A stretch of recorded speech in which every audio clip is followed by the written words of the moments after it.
Hungary, landlocked deep in Central Europe and formerly part of the Warsaw Pact, is now part of the European Union. The separate cities of Buda and Pest once straddled the Danube River. Now they've grown together to make Budapest. This mythic bird, the turtle, was the bird of the original Hungarians, or Magyars, who migrated out of the plains of Central Asia. In 896, the bird dropped his sword here, indicating this was to be their homeland. The Magyars settled here, setting into motion a tumultuous and fascinating thousand-year story, which ultimately gave us the modern nation of Hungary and this great capital. Situated on a crossroads between Europe and Asia, those original Magyars absorbed waves of migrating ethnic groups. Who are the people of Budapest? Start with those first Magyar settlers. Mix in Germans, Slavs, Jews, Gypsies, spice with a dash of Turkish paprika, and simmer for a few centuries in its famous thermal baths. Each group had an impact. All this ethnic piling on created a cultural goulash that is distinctly Budapest. Starting in the 16th century, the Ottoman Turks ruled here for about 150 years. Later, as part of the Habsburg Empire, ruled from Vienna and energized by an influx of German speakers, the city became more European. The last half of the 1800s was boom time for Budapest. Its cafes were packed, as was its opera house.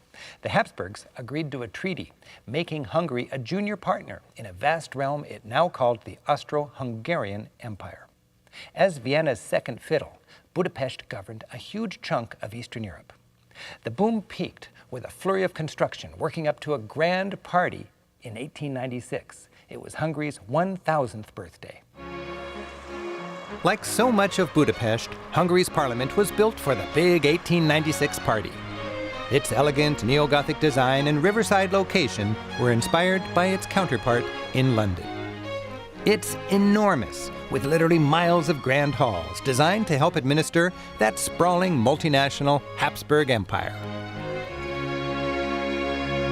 By the end of World War I, the Habsburgs were gone, and Hungary, while much smaller, was fully independent.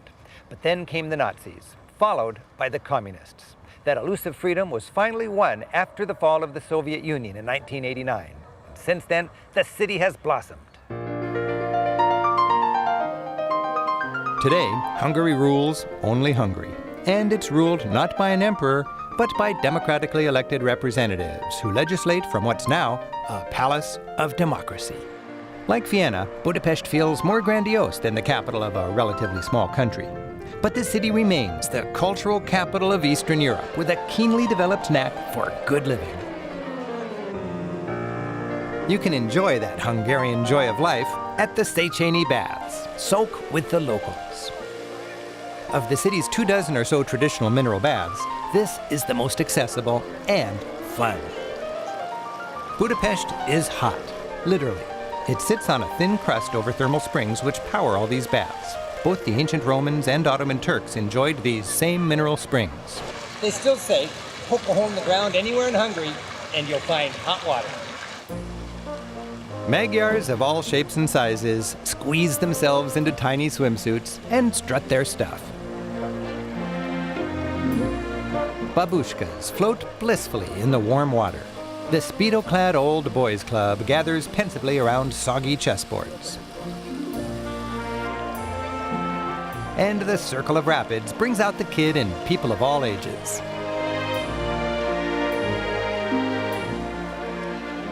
After 2,000 years of experience and innovation, locals have honed the art of enjoying their thermal hot springs. Budapest straddles the Danube River. On the west side is hilly Buda, dominated by Castle Hill. The Royal Palace marks the place where one of Europe's mightiest castles once stood. Since the 14th century, Hungary has been ruled from this spot.